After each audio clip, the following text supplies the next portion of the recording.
Oh, yeah. How Yeah, was your weekend? we had some USB failing issues with Destiny, and it caused me Oh to no. reevaluate all my USBs. And like somewhere in the mix, my mic quality went way up.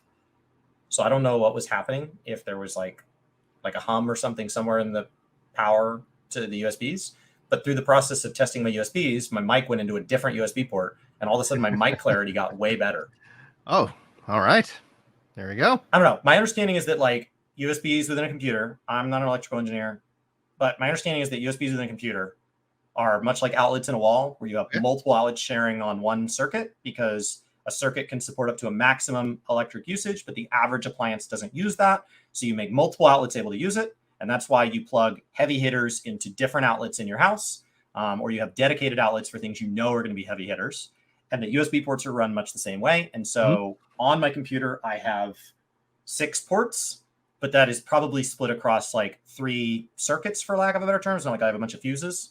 And so odds are I had something that's pulling heavy and I had my mic on the same combination, but it's not like they're labeled. It's not like Yeah. USB ports are, oh, I have Well, 2 red ones and 2 green ones and 2 blue ones. And so I know to yeah. look up the power usage of my microphone and be like, oh, it should go on a green one because the blue one is like, I don't know how to do all that. So then You you're should just like probably go into guessing. your power management settings on your PC. So your PC will, unless you go in and set it, try and balance power out. And so one of the things that a lot of people like in our situation, content creators who have a lot of things that are plugged in, you want to go into your power settings and be like, yo, don't turn off my USBs. Like keep them powered up. Yeah, because I was running into that situation a couple years ago, and I was just like, "What is happening? Why?" It was for me. It was my controller. It was like, "Yeah, we're just gonna turn off this port, because of That's how this whole reasons." thing happened. Yeah. So Is just my controller was shutting off in Destiny, yeah, and it didn't do it for the first 2 or 3 days of streaming Destiny, and then all of a sudden I couldn't do anything. yeah. I And was people were like, like, "No, well, no, and I was no." in a PvP match when it happened, and so Yes, then people were that's like, exactly "You what just play it happened. with mouse," and it's like Yeah. that went horrible. And then we went from winning the match to losing the match because suddenly we had a guy just. It was terrible. People were like, well, adjust your mouse settings. I don't want to play with mouse. Mouse and keyboard, you blasphemer. King's here, so I guess we could officially start our show. Welcome, King. Thanks for being here on the YouTube side of things. I actually wanted to talk to you something because like today's show is going to be focusing in on our Destiny 2 Lightfall impressions. I have yet to finish the story, but at the same time, I want to kind of talk about my experience so How far are far. you? So far, I mean, that's the problem with There's the like 21 story. quests. I literally have no clue. Like So I know I'm on the last there's boss. the like I've done Strand multiple times. There's the Veil, and there's like it's I don't know which queen felt so much more impactful, but I want to talk to you more about that in a second because before kicking off today's show, you were talking about FanFest, and so a couple of things that were going on. I think this is important for us as a community. What's our FanFest plan? What's the schedule? I saw a lot of people tweeting out last week that they didn't get tickets or they're not planning on going. And essentially, like I know that we talked about it, that you're planning on going. I'm gonna have a new baby, and this is gonna be kind of number 6, and so I don't think I'm gonna make it. Like it does not seem like a good time to be like, have a good day, Jules. Yeah, you did not even enter the lottery for tickets. No, I didn't even enter it in. I was just like, no, not even gonna plan on it. The But you were talking about Mr. Happy and his plans, I guess, are to not go and the pros and cons of that. So let's talk about that for just like a little bit, just kind of as a warm up for the for today's show, and then we'll talk more about the old Destiny. Because one of the things I would love to do in my lifetime would be to hit up a Guardian Con. Like I'd like to be able to go and hit some more of these these fan events at some Yeah. point. Not that I have to do it every year, but I think it'd be kind of cool. What do you think?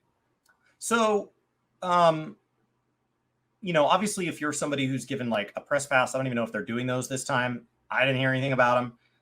Those people might get interviews or have a premium experience. They might have a different line to enter, so they don't wait in line. They might get fed, so it might be this really great experience. I don't know.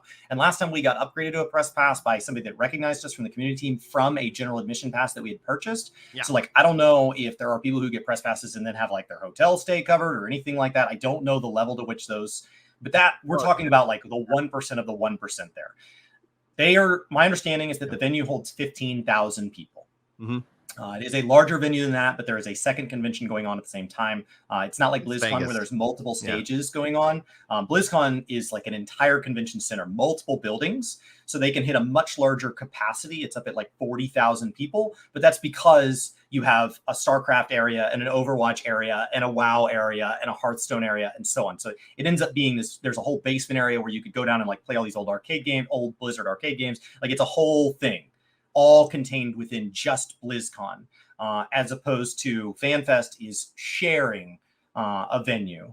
And so at 15,000 people, that means that for the lottery portion, there were 7,500 codes given out. Those people have the option to buy a ticket for themselves. They do not have to. And for one other person, they do not have to. They are checking for IDs. It sounds like they're even checking IDs for the secondary ticket, which is different than how I believe it was done in the past, which may actually stop some people who maybe just registered for the lottery with the intention of selling the code or helping a friend out. If my friend doesn't win, I'll give it to him. If I win and my friend wins, I'll just let my code expire. We've always advocated that, like, even if you don't get a ticket, go, because there's still so much going on, because you're also still in Vegas. And the idea that we've even suggested in the past is like, oh, your friend got a ticket, you didn't. No one's double checking that, like, who's got the badge that day. Just go in with the badge and take turns. You know, it's you're like, not recommending anything based on some legal understanding of the terms of service. I don't know what it is, but I'm telling you, they are going to check IDs at badge pickup. And then after that, the badges come and go as you please. So like at BlizzCon, I've absolutely known people that share a badge because somebody goes, I really just want to see this one panel. And I feel dumb buying a ticket and taking up a ticket and spending the money for that. And somebody else is like, I just want to see the opening ceremonies and the closing matches of like some championship or something going on. And so they kind of share a ticket, right? The other person goes for their one panel. But in this case, digital tickets are free for FanFest. So the vast majority of people will not be in the 7,500 people that won the lottery. And the vast majority of people will not be in the total 15,000 that get to go. I was going with one other person. That person won the lottery. I did not. That person bought both their tickets this morning because the window opened up for people to buy their tickets. So I have already received confirmation that my ticket is secured. Chris will to be my there. legal name. So Chris Gaming Kinda CGK will be there, and that will match my ID. And so I will be attending FanFest. But the digital tickets will be free. Now, when you go, you're going to get a grab bag at badge pickup, like any convention. Always, if you can, if at all it's possible, go the night before and do your badge pickup the night before. It's your one task in the evening. You come in, once the badge is secured, you can go rest, you can go drink, eat, be merry, whatever you want. That way, on the day of, everything's taken care of. Waiting in line, while everybody else is waiting in line to be let in so that they can see opening ceremonies. That's an added level of stress. If it can be avoided, I would recommend avoiding it. But remember, all of this is free online. Yes. Now, at badge pickup, they will also get a grab bag. Last time it was a backpack, and in the backpack, there was some stuff. There was like some coasters I usually have around.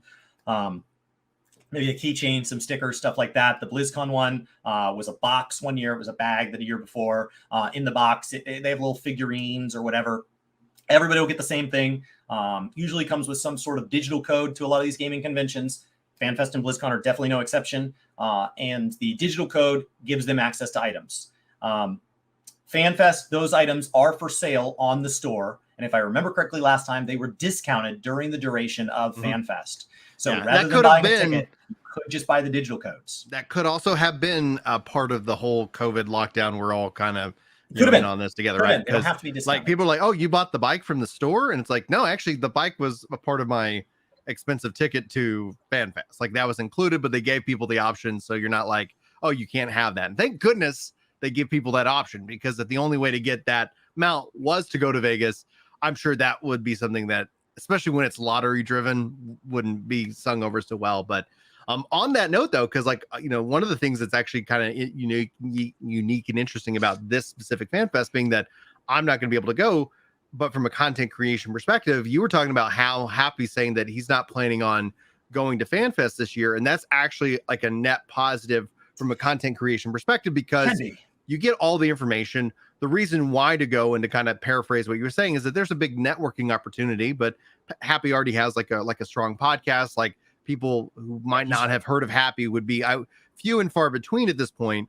It would be the same thing as like, you haven't heard of Frosty, you haven't heard of, like, okay, Happy's one of the OGs. I would have trouble naming too many Final Fantasy creators that somebody hadn't have heard of, more rare than happy. Like he's the guy. He's been the guy. Like there are people larger than him. There are people with bigger live concurrence, but like for how long he's been around and how many influential things he's been involved in and the level of interviews he's gotten to take and give and the level of coverage he's done for this game and surrounding games that are very shared in the space. He heavily sticks to Final Fantasy games or Square Enix games.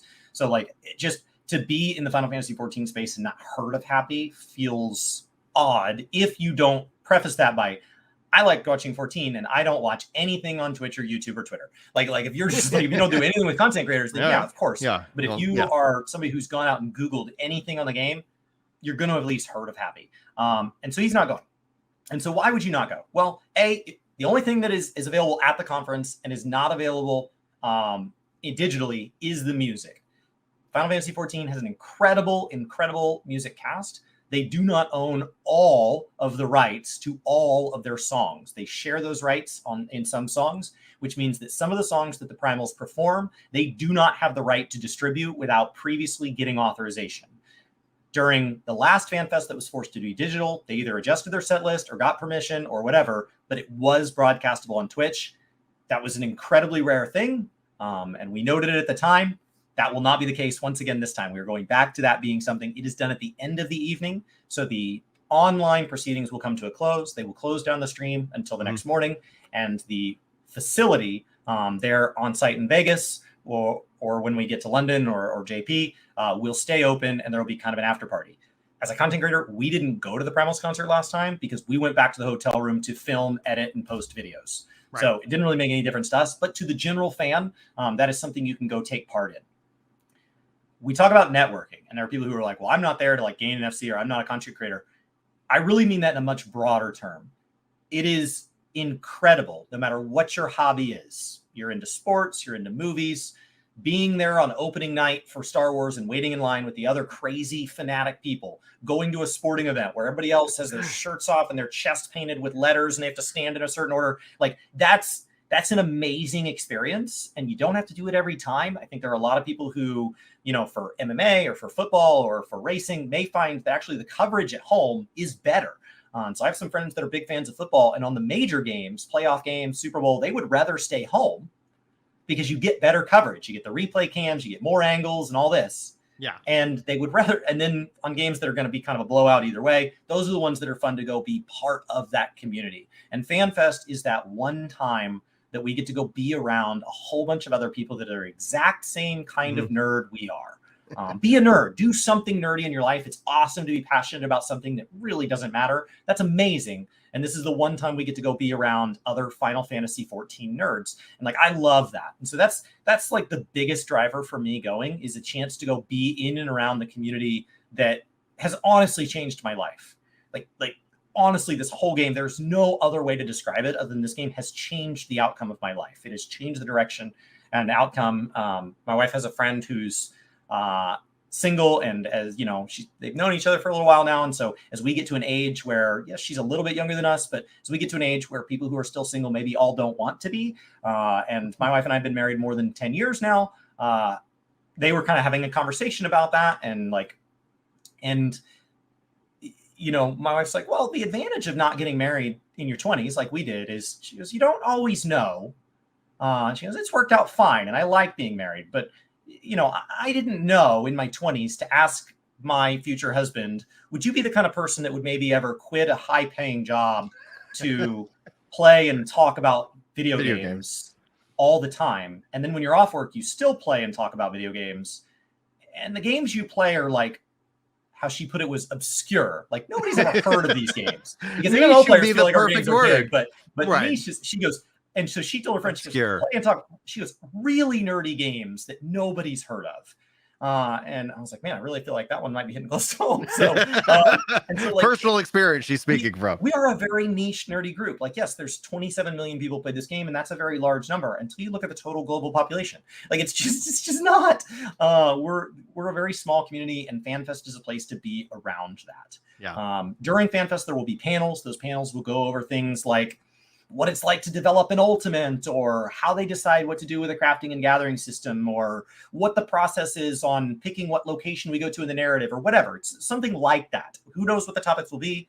and they will have relevant portions of the dev team there to maybe answer questions or give a kind of pre-planned talk, or have a discussion with each other, or maybe the voice actors are having a discussion with somebody who helps organize the voice acting. And so you get these incredibly interesting interactions through a series of panels that are all run a little bit differently throughout the day. Yeah.